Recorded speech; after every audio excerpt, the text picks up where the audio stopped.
All right, so a lot of you guys know that I've been struggling with my business lately, and you know, I've just been struggling because we've been getting a lot of rain. I'm in new territory. I got guys out mowing without me now, and that's a stress. This is a stressful time for me. So what I did is I reached out to a good friend of mine, the Dirt Monkey. That's what we call him. His name is Stanley Genadek. He's on YouTube, and I reached out to him and I said, Stanley, give me some tips, man. It's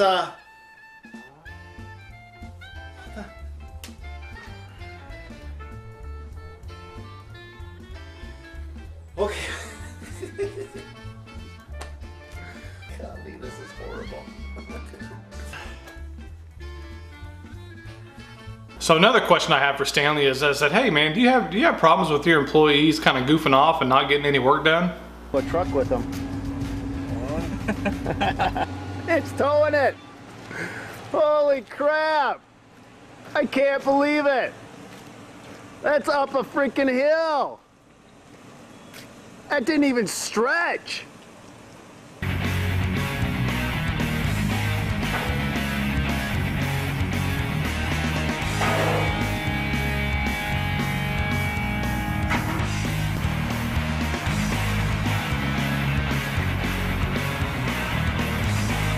All right, all jokes aside, I really wanted Stanley to come on my channel and talk about some of the struggles, especially employees, and what better guy to get advice from than Stanley Genadek.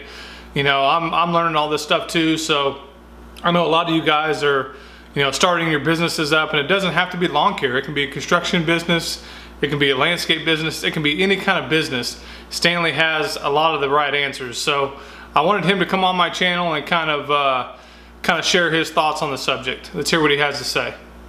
I'm good. Thanks, Brian. Appreciate having you on my channel. Really nice to have you come on, and I'm glad to be happy to be on your channel. So thank you for having me on here. Growing pains is something that I firmly believe every company is going to experience if they want to get out of the solopreneur type of mindset, which means you're just a single man going out and do it. In fact, growth is key for survival. If you break a leg, who's going to run your business? You got to be able to do that, right? You've got to keep that steady stream of income in. As much fun as it is to be able to go out and to go mowing, to go out and do the jobs yourself, because really that's why you got into it. You have a hobby, you have a passion. You've been able to turn that into something more. You've got to be able to find people to replace you. So the first thing you got to do is you got to be very self-aware, Brian. You got to go, I am good at this, but I totally suck at this, okay?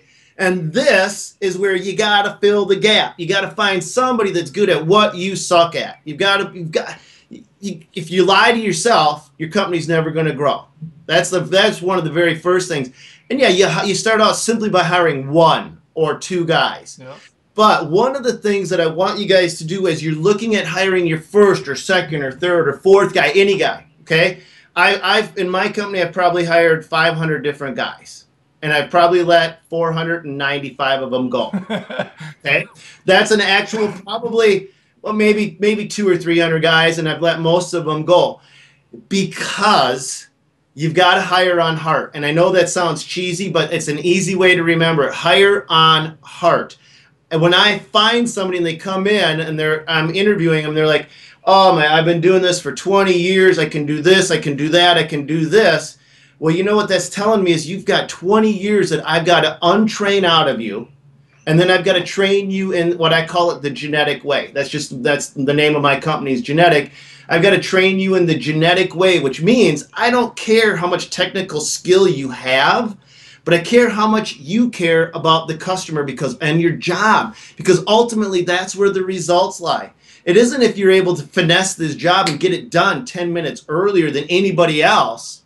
If you've missed a spot or you've done something wrong or the customer isn't happy or if you haven't connected, well, guess what? You haven't done me any good.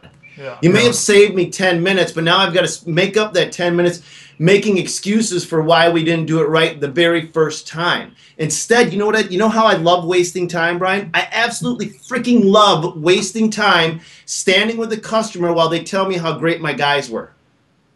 Yep. That is literally when a customer says, hey, Stan, I want to tell you something.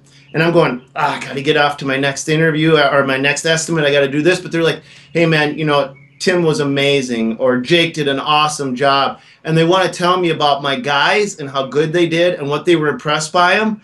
that, although it's literally a waste of time because I'm not making money, I'm not getting on to do my next thing, Brian, what is happening is my customers telling me what my guys are doing right, but what I'm hearing is that I've hired the right guys in the first place. Yep. That's a key component. Hire on heart.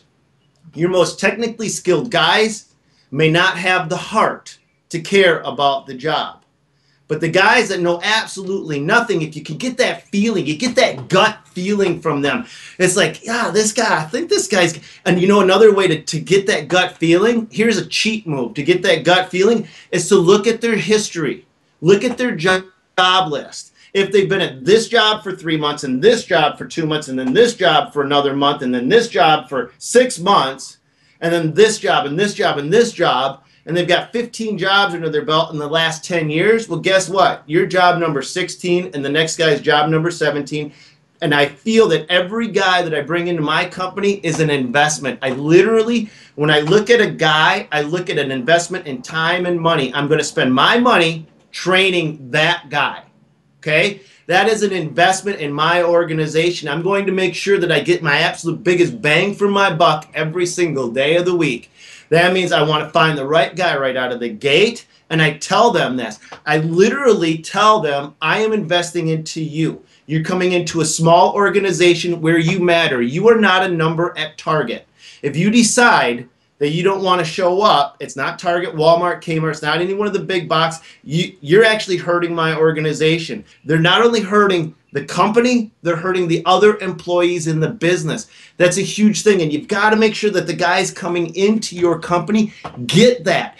They get that feeling that they are not a number, they're more important, and they're an integral cog in the network. Some guys are going to eat that up, Brian, and some guys are not going to like that level of responsibility. That is why I tell you I've gone through 200-300 guys, and I've kept 5 or 6, because it's not for everybody. But when you find the right 5 or 6, Brian, it's 9 o'clock in the morning on a Tuesday, and I have not gone out to check on a single one of my guys. I don't care what they're doing because I know they care about what they're doing. Yep. I'm not babysitting anybody. My phone hasn't rang. Sometimes I get worried. Like, nobody freaking calls me anymore. Well, once again, guys, I'm blown away by Stanley. He's an exceptional dude. He really tries to help everybody out. And he's got a lot of good videos on his channel. If you don't know about him, please go check him out. Especially if you're trying to start a business or you're trying to grow your business, you're trying to take your business to the next level. He's the guy to watch, for sure. And he's got a lot of good information out there. He's got some good books out there. And please just take advantage of it, because it's a lot of good knowledge that he shares. I'm going to put all of his links down in the description, and go check him out. We got a video up on his channel going up exactly the same time this one went up.